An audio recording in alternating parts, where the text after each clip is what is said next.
What are you suggesting, Lord Meghnad, this time?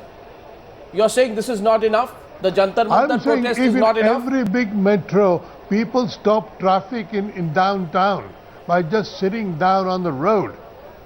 That will make the government realize that this is going to be very, very costly unless they do something pretty seriously.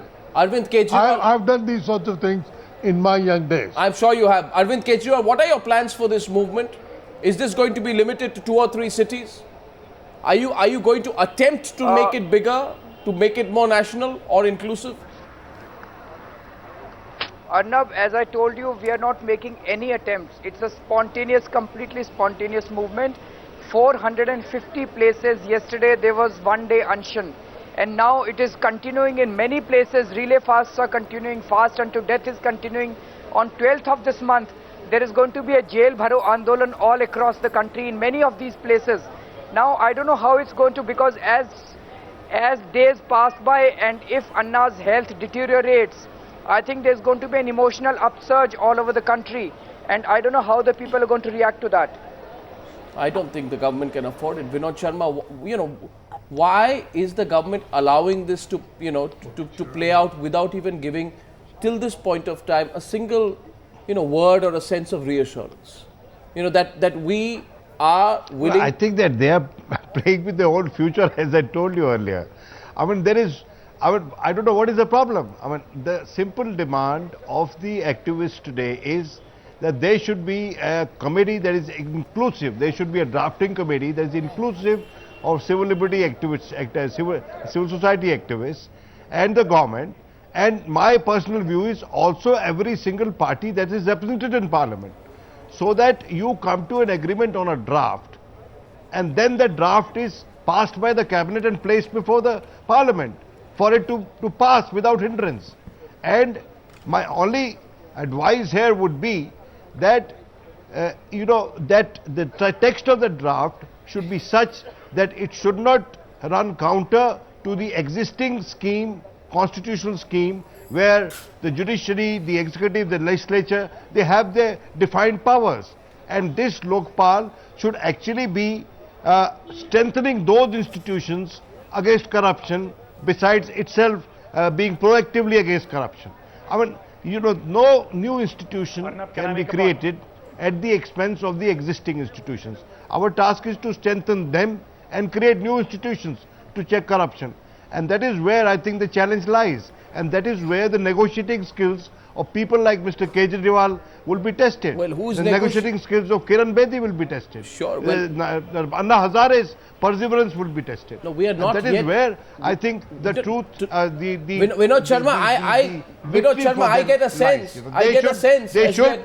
No, I get a sense. This has become a bit of an ego issue on all. It's a question of who will step forward or who will blink first. Government can't see. This government cannot stand on ego on the issue of corruption because it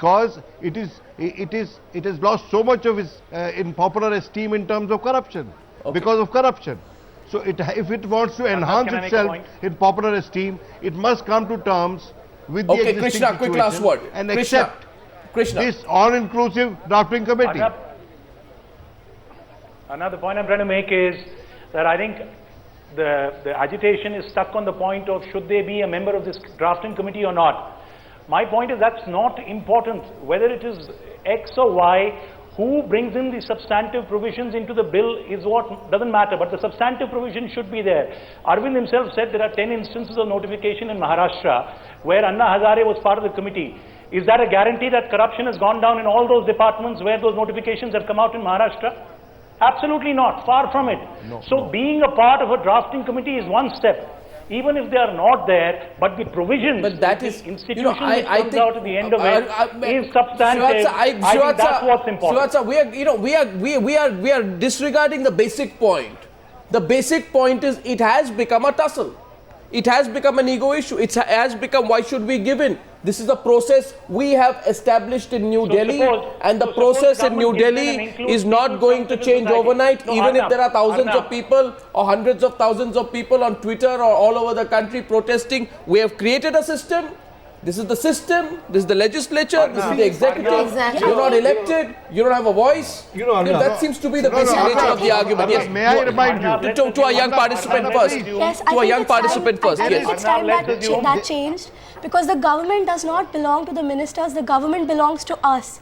What the people want is what should be reflected. Right. It should be a participatory democracy. It's not Absolutely. merely an elected democracy. Arnab, all You know, I'm actually saying what has is, happened in if they Arnab, allow that in over a period of activists time, from civil you know, over a society- period One of second, time, Suvad sir. Draft Just your the bill. Firoz. Yeah. You know, over a period of time, I think this has been the way the political parties have worked. They have been able to exhaust the civil society. They have been able to make sure that they can manage corruption. And I think there is a larger issue here, that we reached a tipping point. The society does not just feel what is called exhausted, and they are not feeling suffocated. It's almost become asphyxiated by this. I mean, they can't take it anymore. And I think the larger issues have to be understood. We can go on about, look, this is the problem and we need to do that. Yes, 40 years have gone. The question is that you've not been able to sort it out. I mean, how long? A whole generation has gone accepting that corruption is the way of life. And this new generation says, I'm sorry, I'm not going to accept it. Exactly. Now, this being a tipping point, for God's sake, hear the voice. And today, watch it. corruption has to become the issue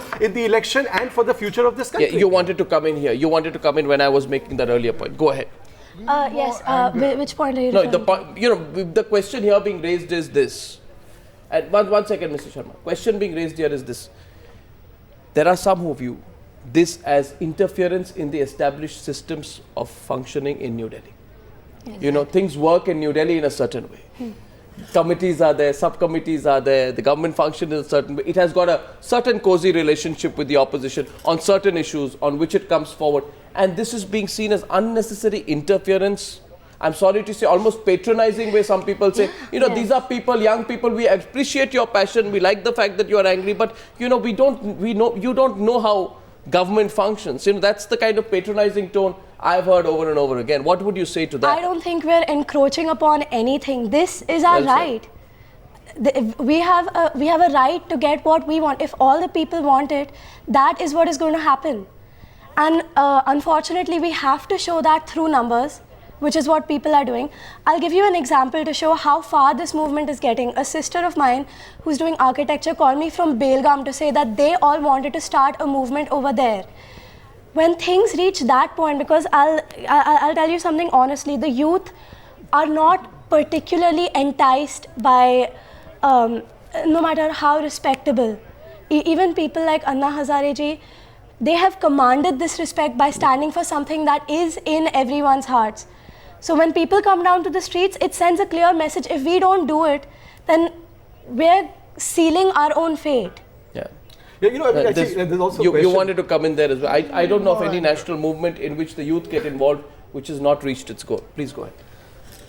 Exactly, like she said, the movement is on the grassroots and it's on a national level. You mentioned that is it only selected in select cities? Is it happening here, there, or is it a metro coordinated? movement? Is it a metro movement? Is it an elitist movement? Certainly not. In fact, we welcome anybody to go online. That is the reason why. Look, two things come in the picture. One is apathy and another thing is cynicism. Most people are good at heart. They want a particular, most people have integrity. Most people are honest. They do their job. They go back home and they repeat the same circle every day. Most people want to do the right thing. Yeah. They probably don't know where to go, or they have not been able to come together in large numbers before that. And this is given that opportunity. Yes. Today we have the tools, Arnab. Today we have the tools. We have the internet. We have various forums where we can come together on a mass scale. There does not need to be cynicism. There does not need to be apathy.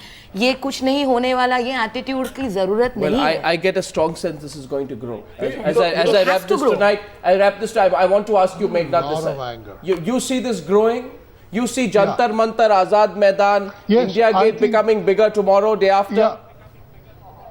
Yeah, I see this growing, I see this getting angrier because I think the establishment is so complacent, so completely laid back in its attitude, so patronizing that I have seen young people getting angry in other situations in other countries. And I think what we need is more young people out there more anger and more articulation that there is an alternative, that the alternative can be drafted by the civil society, and if the government has objections to it, let it come down and state what they are, and not just dismiss the civil society in this kind of complacent manner. I think we need to ask more one very anger. important There's far too question. little anger. There's one very important question: is the integrity of the people. Right. Mr. Anna Hazare Kejriwal is not asking a house in Adarsh Colony. And not running He's for not office. asking for a spectrum. He is neither asking for a plot of land or any mine, or neither is he asking any contract for CWG. So look at the kind of, what are they asking? They're asking, we don't want corruption in this country. And that's, I think, is at the core. And I think let's understand that now corruption is going to be the issue that's going to seize the heart and mind of this nation. Well, I am even getting some messages here. Arnab, can I just want to say one thing at the end here. Now, what I find incredible about this is that you have people who are over the age of 70, and you have people who are far below the age of 20, all getting involved. There must be some inflection point. Some people message that some of the older people have got admitted to hospital after being on fast for 2 days. One salutes their spirit today, because this spirit is not artificial, nor is it political. I don't know if it can be curtailed. I'm just going to wrap it up here because we must carry on with our coverage. We have much more coming up. I want to thank all of you. We're going to continue the coverage, not just from Jantar Mantar, but from everywhere across the country, because this is, as I said, a tipping point. Good night and goodbye.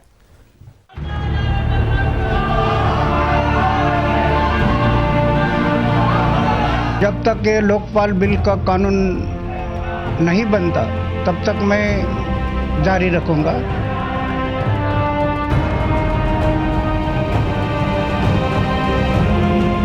तो ये लड़ाई हमारी आज़ादी की दूसरी लड़ाई है। ये जो आज़ादी मिलेगी अभी गरीब को न्याय देने वाला ये लड़ाई होगी, गरीब लोगों को न्याय